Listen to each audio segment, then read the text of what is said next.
नमस्कार दोस्तों, मैं हूं आपका वकील दोस्त एडवोकेट राहुल लखेरा। और आज हम एक ऐसे टॉपिक पर बात करने वाले हैं जो आपको अक्सर सिनेमा हॉल में नहीं बल्कि बैंक और कोर्ट के चक्कर कटवा सकता है। जी हां, हम जानेंगे चेक बाउंस केस दर्ज करने की पूरी प्रक्रिया। आज हम सिर्फ कानून की किताबी बातें नहीं करेंगे बल्कि एक आम इंसान की तरह समझेंगे कि जब आपका चेक बाउंस हो जाए, यानी जैसे कोई बॉल बाउंड्री के पार जानी चाहिए थी लेकिन टप्पा खाकर वापस आ जाए, तो आपको क्या करना चाहिए। आज आप जानेंगे कि इस मुश्किल घड़ी में आपको घबराना नहीं है बल्कि कानूनी दांव पेंच से कैसे सामने वाले को धोबी पछाड़ देना है। चेक बाउंस क्यों होते हैं? क्या सामने वाला जानबूझकर करता है? तो दोस्तों, चेक बाउंस होना किसी के भी साथ हो सकता है। अब सवाल ये है कि ये होता क्यों है? क्या हमेशा सामने वाला बंदा हमें उल्लू बनाने की कोशिश कर रहा होता है? ये जरूरी नहीं। इसके कुछ मुख्य कारण होते हैं, जैसे पहला, इनसफिशिएंट फंड, मतलब खाते में पैसे नहीं। ये सबसे कॉमन कारण है। जैसे किसी ने आपको समोसा खिलाने का वादा तो किया और जब बिल देने की बारी आई तो बोला बटुआ घर पे भूल गया या बटुआ खाली है, मतलब जिसने चेक दिया उसके खाते में उतने पैसे ही नहीं। दूसरा कारण हो सकता है सिग्नेचर मिसमैच, मतलब हस्ताक्षर ना मिलना।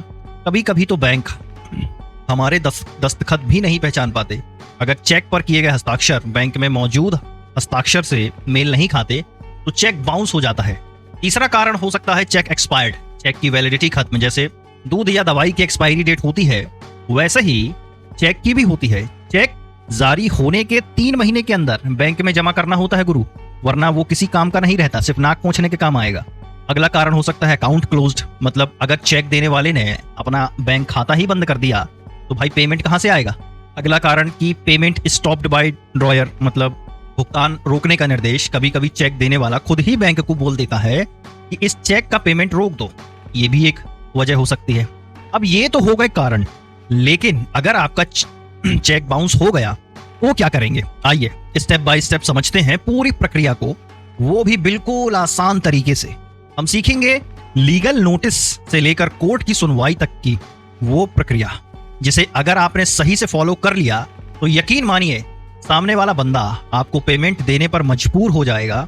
और हाँ, अगर आप ये सोच रहे हैं कि सिर्फ पैसे ही वसूल होंगे तो गलत है आप। इसमें सामने वाले को जेल और भारी जुर्माना भी हो सकता है। तो सबसे पहला स्टेप है चेक प्रेजेंटेशन और डिसऑनर। स्टेप 1, चेक प्रेजेंटेशन और डिसऑनर। जब बैंक बोले नो फंड, मतलब आपने जो चेक बैंक में लगाया था वो बाउंस हो गया। अब बैंक आपको एक पर्ची देगा जिसे चेक रिटर्न मेमो कहते हैं। याद रखिएगा, चेक रिटर्न मेमो। इसमें साफ साफ लिखा होता है कि चेक किस वजह से बाउंस हुआ है। तो इस मेमो में बकायदा डिसऑनर का कारण बताया जाता है, जो बाद में आपके केस का सबसे बड़ा सबूत बनेगा। याद रखें, ये मेमो आपका ब्रह्मास्त्र है, इसे संभाल कर रखना। इसकी ओरिजिनल कॉपी आपके लिए बहुत जरूरी है। अब स्टेप 2 समझेंगे, लीगल नोटिस भेजना। जैसे ही आपको चेक रिटर्न मेमो मिले उसके 30 दिन के अंदर, याद रखेंगे 30 दिन के अंदर आपको उस बंदे को एक लीगल नोटिस भेजना होगा जिसने आपको चेक दिया था। कानून की भाषा में इसे ड्रॉवर कहते हैं। अब कानूनी पेश यहां है, देखें, नेगोशिएबल इंस्ट्रूमेंट एक्ट 1881 का सेक्शन 138। ये नोटिस देना बहुत जरूरी है। अगर आपने नोटिस नहीं भेजा तो आपका केस कोर्ट में टिकेगा ही नहीं। ये सेक्शन 138 चेक बाउंस के मामले से डील करता है और ये नोटिस भेजना इसकी पहली और सबसे अहम शर्त है। अब आप कहेंगे कि इस नोटिस में क्या क्या लिखें, तो वो भी बताई दिए देते हैं कि बताओ कि आपने कौन सा चेक बैंक में जमा किया था, ये चेक कब और किस कारण से बाउंस हुआ, उससे अपने पैसे वापस मांगो। ये 3 चीजें लिख दी आपने। और सबसे जरूरी बात, उसे 15 दिनों के अंदर पैसे चुकाने का टाइम दो। देखो, अगर 15 दिन में पैसे नहीं दिए तो कानूनी कार्रवाई के लिए तैयार रहे। अच्छा, कैसे भेजें अब ये नोटिस? तो ये नोटिस रजिस्टर्ड पोस्ट या कुरियर से ही भेजें ताकि आपके पास डिलीवरी का पुख्ता सबूत रहे।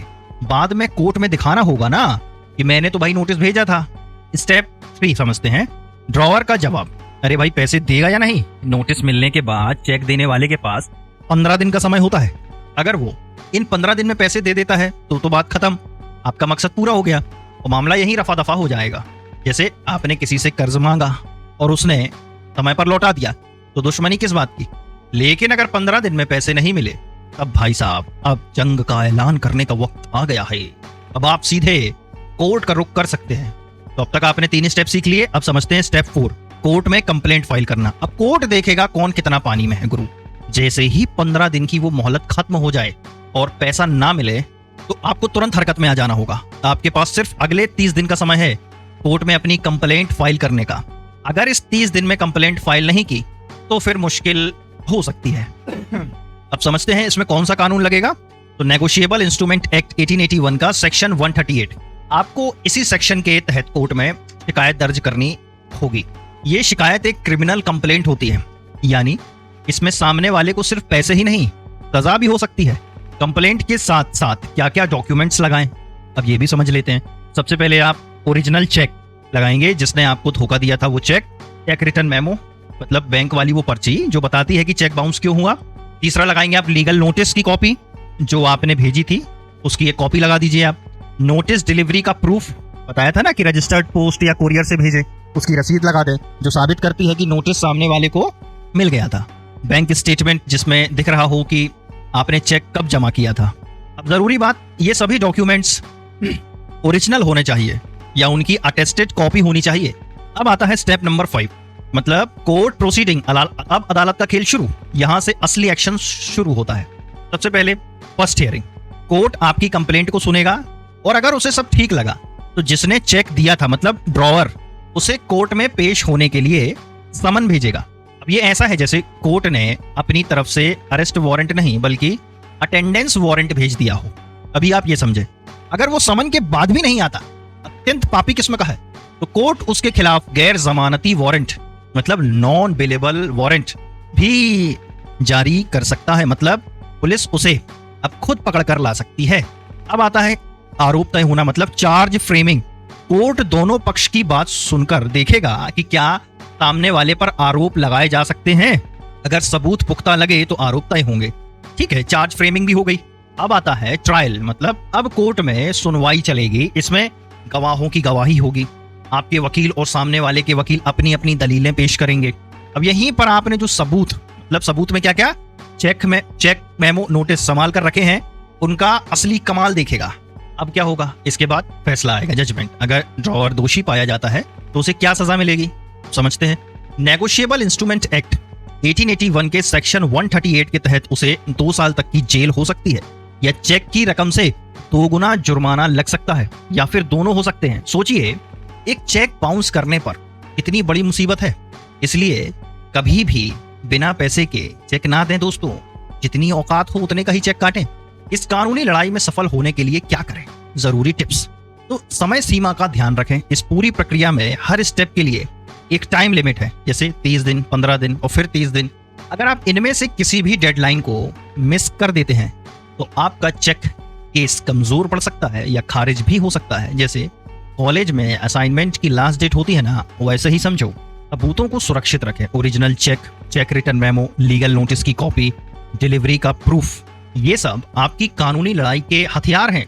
इन्हें बड़े ही ध्यान से संभाल कर रखें, या आप हम जैसे किसी वकील से सलाह लें।